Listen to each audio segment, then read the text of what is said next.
Iglesia en las Naciones. Recibamos desde los estudios internacionales de Telegracia, el deseado de las naciones, el Rey de Reyes, Señor de Señores, al Doctor José Luis de Jesús, Jesucristo hombre.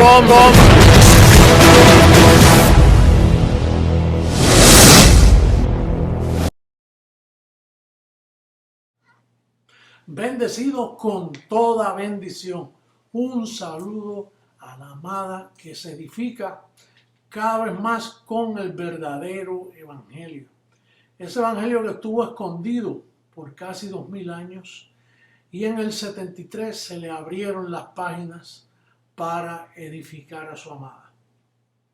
Bien, aquí en este conteo regresivo maravilloso, usted sabe que yo estoy esperando una recompensa desde el 73 hasta el 2012, son 39 años.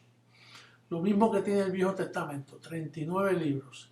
39 años de espera que he tenido que tener mucha paciencia en medio de mucha longanimidad, en medio de tanto vituperio, difamación, rechazo como de malhechores. Así nos tienen a nosotros como malhechores. El grado de apostasía ha sido tan grande que nos tienen a nosotros como gente mala y sin embargo nosotros haciendo tanto bien. Bien, antes de comenzar quiero enviar un saludo a mis hermanos cubanos, mi hermano Tomás, bendecido Tomás. Me dicen que tienen un seminario allá en Matanzas. El día 30 de octubre tienen un seminario de allá en Lisbeth, ¿verdad, Lisbeth? De Matanza. Sí. ¿Ah? Matanza, Matancera. Cárdenas Matanza. Cárdenas Matanza, exactamente, allí mismo. Tengo hasta la dirección y todo aquí. Bien, trataré de enviarle un saludito allá.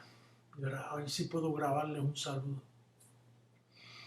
Bueno, el tema de hoy es un tema maravilloso. Estuvimos hablando la semana pasada de cuerpos inmortales, la forma que tendrán esos cuerpos. Y en esta semana estuve mirando, el tema de hoy es los rudimentos y obras muertas. Y después le explico por qué. Al evangelio de la circuncisión desaparecer por tanto tiempo, el mundo religioso entró en un grado de apostasía tan grande al seguir rudimentos que había que dejarlos 2000 años atrás. Entonces, al seguir las enseñanzas de Jesús de Nazaret, y alguien me escucha y dirá, este predicador no ama al Señor porque está diciendo que hay que dejar las enseñanzas de Jesús de Nazaret. Y no soy yo, el apóstol Pablo dice que para entrar en una perfección había que dejar las primeras enseñanzas de Jesús de Nazaret, porque esas las hizo bajo el judaísmo y bajo el falso evangelio de la circuncisión. Pero esta apostasía, estos rudimentos le llevaron a una apostasía que cuando el Señor apareciera iban a tener los ojos tan llenos de adulterio, iban a tener tanto adulterio espiritual en sus mentes, que el Señor les aparecería como ladrón en la noche, les aparecería por televisión, en la prensa, le aparecería caminando entre ellos, pero ellos no pueden verlo. ¿Usted sabe cuánta gente yo saludo? A veces voy a cenar en un restaurante, a veces voy a algún lugar y yo digo, si esa persona no sabe quién soy yo, y aunque les hable, no pueden entender verdaderamente quién es el Señor. Mira cómo dice segunda carta a Tesalónica, capítulo 2, del verso 1 al 3. Dice, pero con respecto a la venida de nuestro Señor Jesucristo y nuestra reunión con Él, fíjate que hay una reunión, dice, os rogamos, hermanos, que no os dejéis mover fácilmente de vuestro modo de pensar, ni os conturbéis ni por espíritu, ni por palabra, ni por carta, como si fuera nuestra. Ahí Pablo ya estaba anticipando que Pedro iba a escribir, Juan, Santiago, iban a escribir unas cartas que iban a tropezar y a cegar el entendimiento de las personas. Entonces dice, nadie os engañe. Perdón, dice en el sentido de que el día del Señor está cerca. Dice, nadie os engañe, el verso 3, en ninguna manera, porque no vendrá sin que antes venga la apostasía y se manifieste el hombre de pecado, el hijo de perdición. Fíjate lo que dice aquí, que el Señor no podía venir si no había apostasía. O sea que la apostasía en este caso hacía falta, porque el Señor no iba a venir encontrando a la iglesia en fe. Él ya había, en su sabiduría, tenía predestinado que la iglesia iba a estar en apostasía por causa de la desobediencia de los apóstoles. Entonces, cuando el Señor apareciera, iban a estar en ese grado de apostasía que no podían verlo. Bueno, y así ha pasado. Y mira cómo dice, y no vendrá sin que, dice, y se manifieste el hombre de pecado. Estos son los pastores que dicen que hay pecado.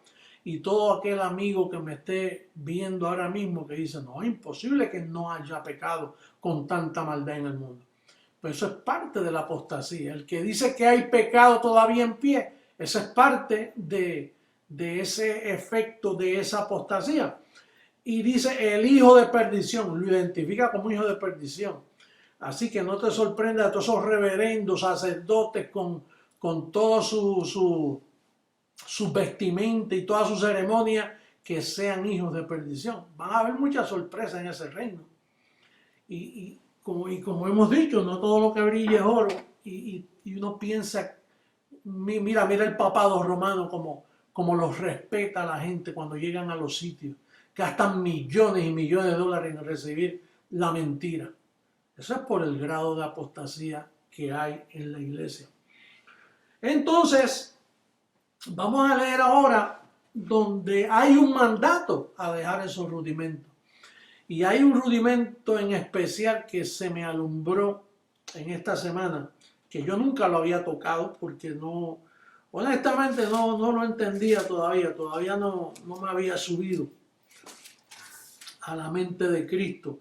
Dice Hebreos capítulo 6, dice, por tanto, dejando ya los rudimentos de la doctrina de Cristo, vamos adelante a la perfección, no echando otra vez el fundamento del arrepentimiento de obras muertas de la fe en Dios.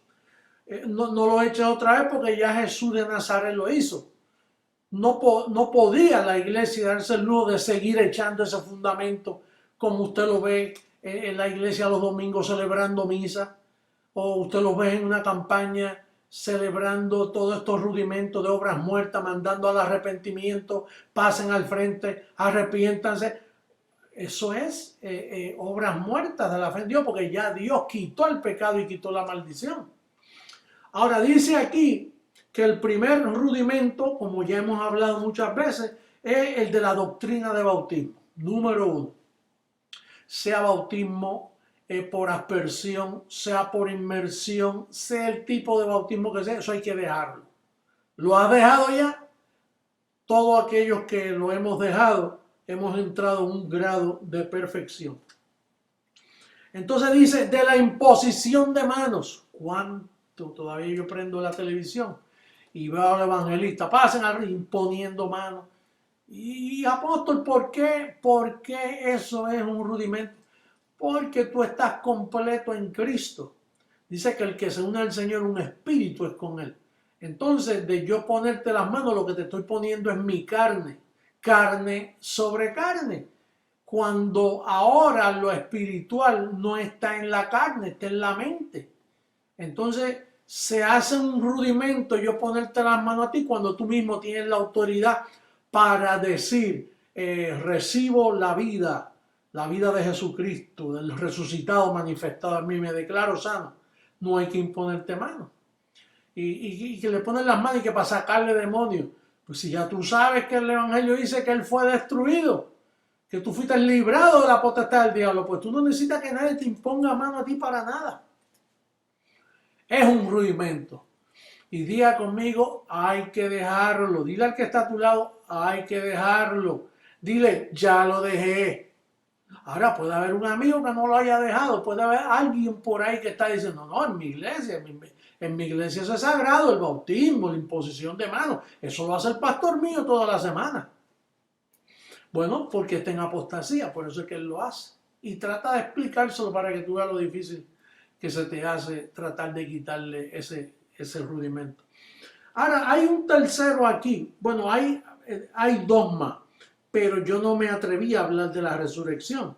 Dice, el rudimento de la resurrección de los muertos y del juicio eterno. El de la resurrección de los muertos yo no lo entendía, pero la revelación sigue avanzando y ahora sí podemos entenderlo. ¿Por qué podemos entenderlo? Pues porque mira, ¿de qué vale de que uno resucite a un muerto? Él vuelve a morir. Lázaro fue resucitado y ¿qué le pasó? ¿Se murió de nuevo? Otros fueron resucitados. Yo estuve leyendo aquí mismo en el libro a los Hebreos, en el capítulo 11, en el verso 35, dice, las mujeres recibieron sus muertos mediante resurrección, mas otros fueron atormentados no aceptando el rescate a fin de obtener mejor resurrección. Fíjate que había una mejor resurrección. Oye, ¿será por eso, Irini, gracias Irini por este verso bíblico que Irini me envió en esta semana? Allá en Juan dice, déjame ver, Juan capítulo 20, mira cómo dice. En el capítulo 20, verso 16 y 17, dice, a Jesús le dijo María, volviéndose ella le dijo, Raboni, que quiere decir maestro. Jesús le dijo, no me toques porque aún no he subido a mi Padre. Mas ve a mis hermanos y dile, subo a mi Padre y a vuestro Padre, a mi Dios y a vuestro Dios. Fíjate que le dijo, no me toques. ¿Sabe por qué le dijo no me toques? Porque ese era un cuerpo resucitado. Jesús resucitó de los muertos. Ahora, lo que venía, por eso es que es un rudimento la resurrección. Nosotros no esperamos solo resurrección, nosotros esperamos una mejor resurrección. Por eso es que en Hebreo lo dice así. Dice que uno recibieron a sus muertos en la resurrección. Otro lo rechazaron y no, yo quiero la mejor. Yo quiero la que viene en los 39 libros del Viejo Testamento hablando de eso. De que vendrá un día donde nosotros tendremos cuerpos y no veremos muerte jamás. Cuerpos inmortales. Ahora, mira este pasaje. Yo estuve leyendo a Mateo capítulo 17. Capítulo 17, en el verso 1 y 2. Así fue que se me apareció a mí. Dice, 6 días después, Jesús tomó a Pedro, a Jacobo y a Juan su hermano y los llevó aparte a un monte alto. Y se transfiguró delante de ellos y resplandeció su rostro como el sol y sus vestidos se hicieron blancos como la luz. Eso fue un cuadro no de resurrección. Eso fue un cuadro de lo que Él viene a hacer ahora con su iglesia. Así Él se me apareció a mí en el 73, con unos vestidos blancos y con una luz. Y en ese momento que yo lo vi, Él se integró a este velo llamado José Luis de Jesús Miranda. Tan pronto Él se integró, inmediatamente comenzó la mente de Cristo a desarrollar el evangelio de la incircuncisión. Pero entonces volvemos a repetir, la resurrección, ¿de qué vale de que yo le ponga las manos a alguien como pretende hacer el sistema? Mira, te resucité y después te vas a morir. Qué pena te resucité de los muertos y después te vuelves a morir. Yo prefiero hacer como aquellas mujeres de Hebreos, allá en Hebreo 11, 35 y 36. Dice que algunas mujeres recibieron a sus muertos en resurrección y otros rechazaron ese tipo de rescate. Dicen, no, yo no quiero resucitar para morirme de nuevo. No, yo quiero una mejor resurrección. Porque no pudieron decir, yo prefiero la transformación. Pero ahora nosotros estamos esperando la transformación, que es lo más maravilloso. Y el cuarto sería el juicio eterno. El rudimento de los juicios eternos. Hay gente que esperan el juicio del trono blanco, el juicio de fuego, el juicio de granizo, el juicio del lago de fuego y un montón de juicios.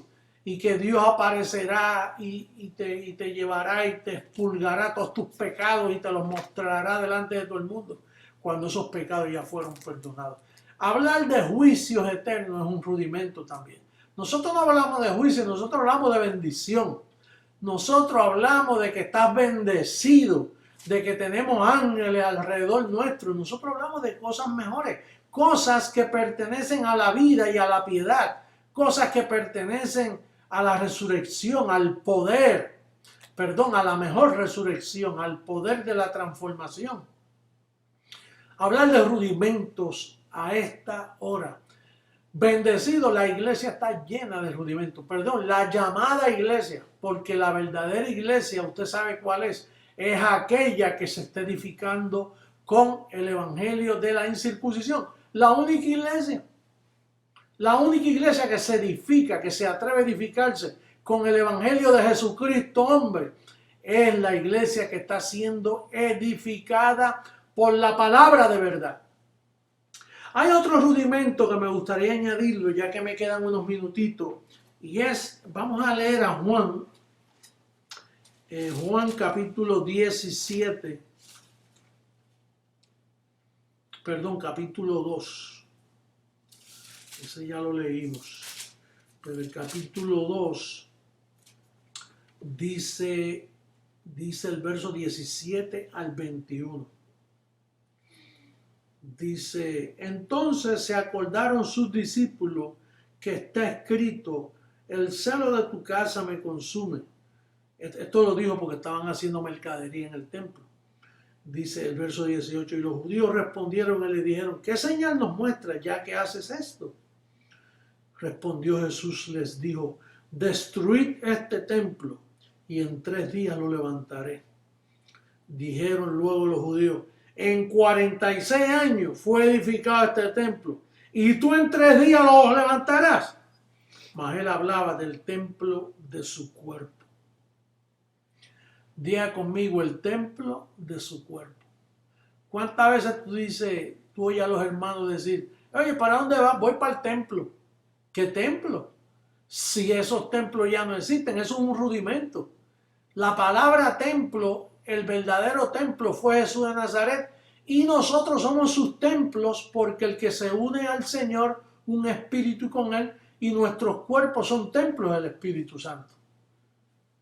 Entonces, ¿qué es una catedral llena de ídolos y de pintados de oro, color oro, pintados color plata, imágenes, tantas torres de cristal y torres de marfil y torres?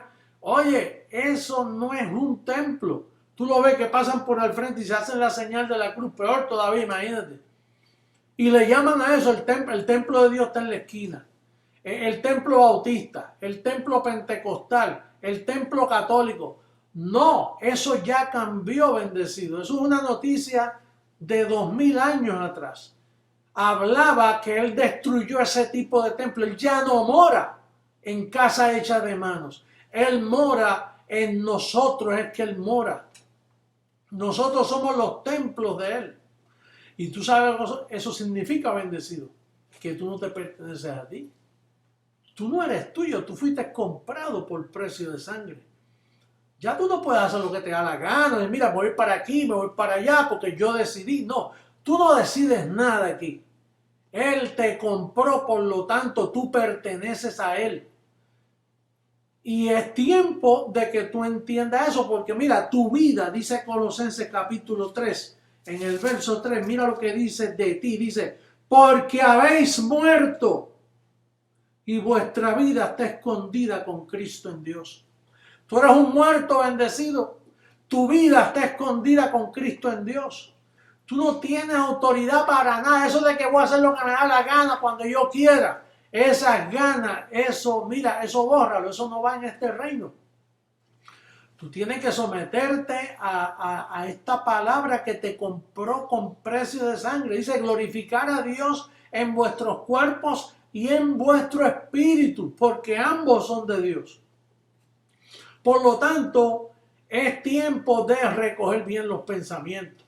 No es tiempo de estar en fiestas y fiestas paganas y bailes y con gente inconversa. Mira, bendecido, tú sabes lo que tú estás con una persona no alumbrada. Y hablo eso, mira, esos matrimonios, si te encontraron con ese bendecido que no entiende y estás casada, quédate así, porque quizá él puede entender. Pero tú, un alumbrado, unirse con un no alumbrado en casamiento, una relación sentimental con uno que no ha sido alumbrado. No es tiempo de eso, bendecido. No es tiempo de estar viviendo vidas en desorden. Es tiempo de vivir vidas recogidas. Porque se acerca la transformación. Somos el espectáculo mundial. Mira, a mí me han dicho que hay algunas sedes que llevan y que licor para ensayar. ¿Sabes lo que es eso? Ensayando con licor, con fumadera. Y no estamos hablando aquí de legalismo, porque yo me doy mi trago, pero en donde nos reunimos, delante de los demás, en una forma desordenada, no. No estamos aquí en prohibiciones, pero hay un orden, todo tiene su orden y él tiene derecho. Eso no es pedirte mucho. Mira la recompensa que te espera. Pedirte que andes en orden, no desordenadamente. Ese es el llamado para esta hora. Así que bendecido, yo creo que yo no tengo más nada que añadir. Bueno, que esa disciplina que Dios nos da como a hijo. Vamos, mira cómo dice, voy a leer dos escrituras rapidito. En Hebreos capítulo 12. En Hebreos capítulo 12, verso 5, dice, y habéis ya olvidado la exhortación de como a hijos se os dirige, diciendo, hijo mío, no menosprecies la disciplina del Señor, ni desmayes cuando eres reprendido por él, porque el Señor ama al que ama, disciplina y azota a todo aquel que recibe por hijo. Si soportáis la disciplina, Dios os trata como a hijos. Porque ¿qué hijo es aquel a quien el Padre no disciplina? Mira cómo dice el verso 10. Y aquellos ciertamente, nuestros padres terrenales, por pocos días nos disciplinaban como a ellos les parecía. Pero para lo que nos es provechoso, para que participemos de su santidad. Yo he sido disciplinado. ¿Y tú sabes quiénes son los que ejecutan la disciplina? Los ángeles. Mira cómo dice el capítulo 2 a los Hebreos. Para terminar, dice en el verso número 1, por tanto es necesario que con más diligencia atendamos a las cosas que hemos oído, no sea que nos resbalemos, que nos deslicemos. Porque si la palabra dicha por medio de los ángeles fue firme, y toda transgresión y desobediencia recibió justa retribución, ¿cómo escaparemos nosotros si descuidamos una salvación tan grande? Ahí es donde está el llamado. Estos ángeles, cuando tú eres propiedad de Dios y eres templo, si Él te hizo su templo, en su templo Él manda. Y si Él manda, te va a corregir. Y si es necesario, te azota también. Y si no, te lleva a la nube de testigos antes de tiempo también. ¿Cómo te parece? Porque Él es dueño nuestro. No nos pertenecemos a nosotros. Así que bendecido, hasta aquí mis palabras y será hasta otro calqueo para las naciones. Los amo mucho. Hasta luego. Bendecido con toda bendición.